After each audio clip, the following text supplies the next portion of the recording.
Kolkata doctor case में भी और कितने राज खुलने बाकी हैं? आखिर कौन सा है वो चेहरा जो अपने चेहरे पर नकाब लगाकर घूम रहा है? क्या कोलकाता में डॉक्टर के साथ हुई हैवानियत में कहीं डॉक्टर्स ही तो शामिल नहीं? किसके कहने पर डॉक्टर्स ने गढ़ी आत्महत्या की कहानी?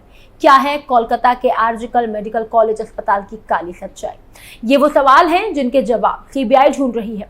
कोलकाता डॉक्टर केस में सुप्रीम कोर्ट की अपील के बाद भले ही डॉक्टरों ने हड़ताल वापस लेने का ऐलान कर दिया हो, लेकिन जैसे जैसे ये जांच आगे बढ़ रही है, दिल को दहला देने वाले खुलासे हो रहे हैं। अब इस पूरी कहानी में एक ऐसा नया मोड़ आ गया है जिससे इस गुत्थी को सुलझाना और मुश्किल होता जा रहा है। तो क्या कुछ है वो नए खुलासे जिन्होंने कोलकाता केस को एक नया मोड़ दे दिया है? इसी का कच्चा चिट्ठा खोलेंगे। नमस्कार, मैं हूं आपके साथ प्रियांशी मिश्रा और आप देख रहे हैं हमारा खास प्रोग्राम कच्चा चिट्ठा। डॉक्टरों ने हड़ताल वापस लेने का किया ऐलान।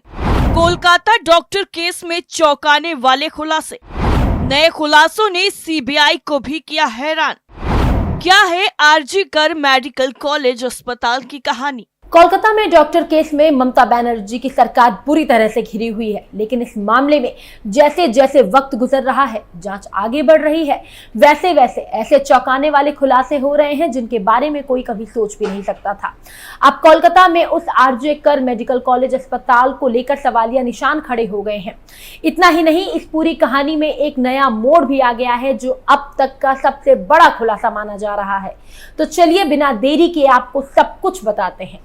कोलकाता के सरकारी आरजीकर अस्पताल में लेडी डॉक्टर की घटना को लेकर देश भर में गुस्सा है। इस हत्याकांड के मुख्य आरोपी संजय रॉय को गिरफ्तार किया जा चुका है, लेकिन अभी भी इस केस को लेकर कई सवाल उलझे हुए हैं।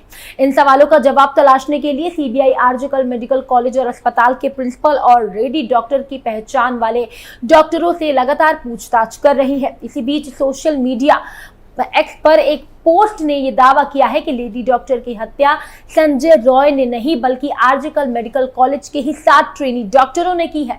जी हां, इस पोस्ट के बाद से ही बवाल मचा हुआ है।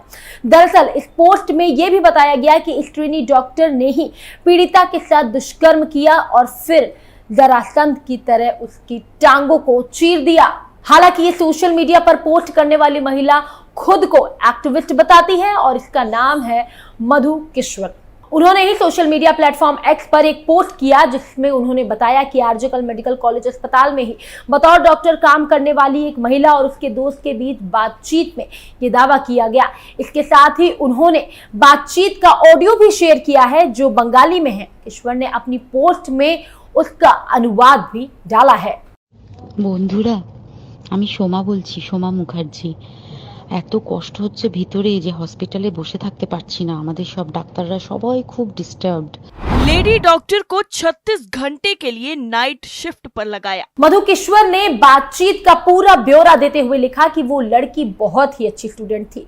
उसे धमकी दी जा रही थी कि फैकल्टी उसे अपनी थीसिस पूरी नहीं करने देगी।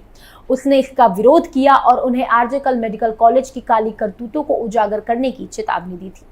पिछले कई महीनों से उसे परेशान किया जा रहा था। उसे बिना रुके 36 घंटे के लिए नाइट शिफ्ट पर लगाया जाता था और बहुत ज्यादा प्रेशर वाला काम दिया जाता था। चेस्ट डिपार्टमेंट के हेड, सीनियर पीजीटी और सभी को पता था कि प्रिंसिपल और उसका नेक्स्ट उस पर कितना दबाव बना रहा है। इसी के साथ वो बताती हैं कि पीड़िता इस दबाव के बावजूद बिल्कुल अडिग थी।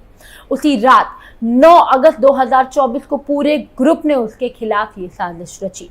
दुष्कर्म और मर्डर पहले से प्लान किया गया था और बनाया गया खेल था।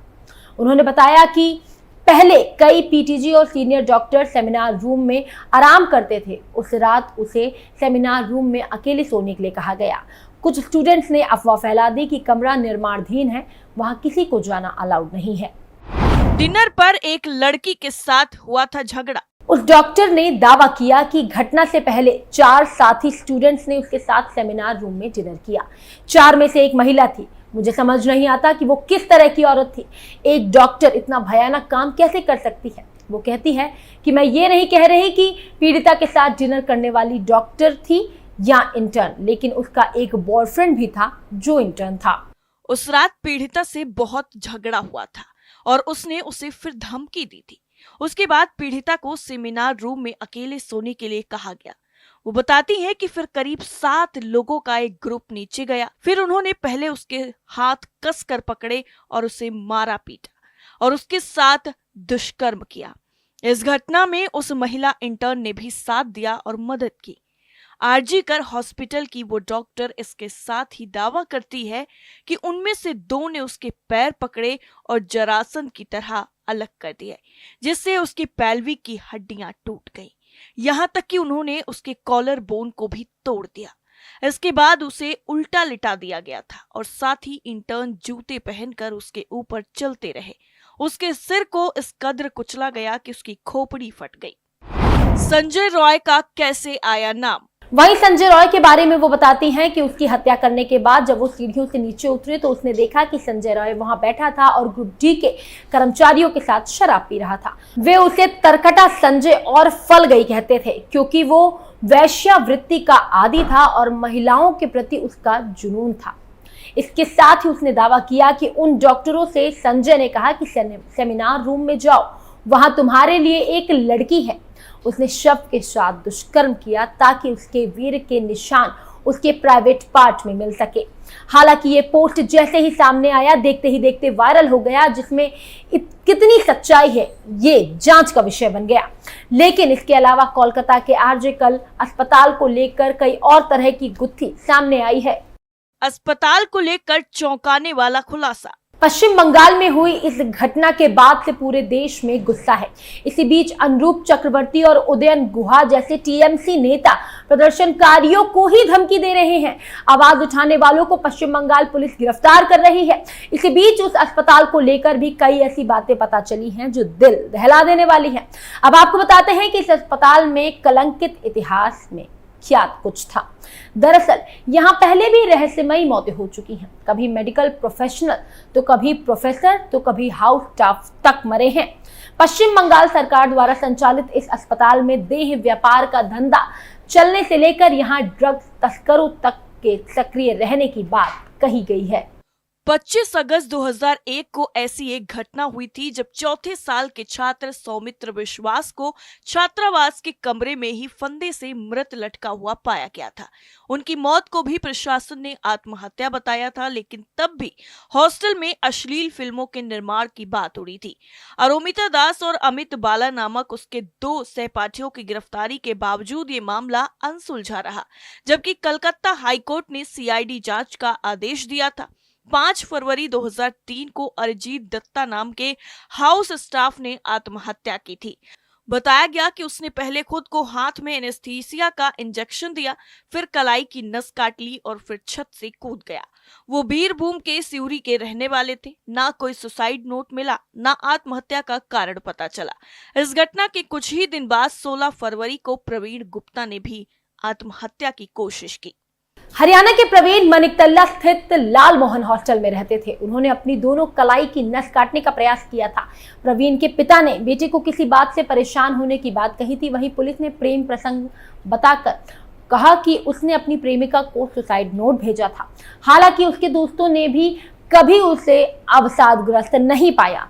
इसी तरह 24 अक्टूबर 2016 को 52 साल के मेडिसिन के प्रोफेसर गौतम पाल को सड़ा गला शव दक्षिणी दमकल स्थित उनके किराए के घर से बरामद किया गया।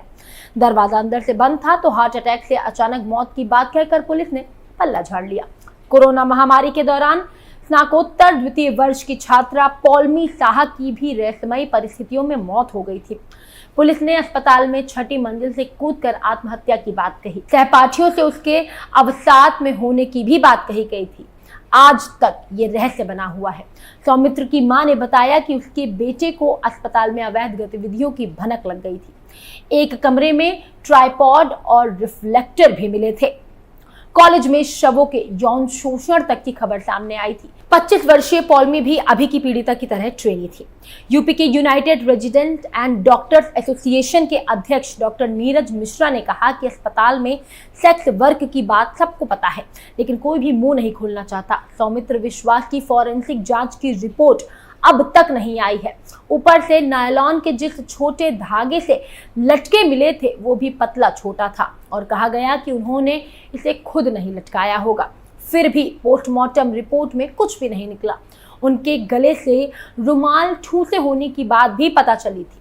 यानी कुल मिलाकर आरजीकर अस्पताल का इतिहास कुछ अच्छा नहीं रहा। लेकिन अब इस मामले में आगे क्या कुछ एक्शन होगा, ये देखना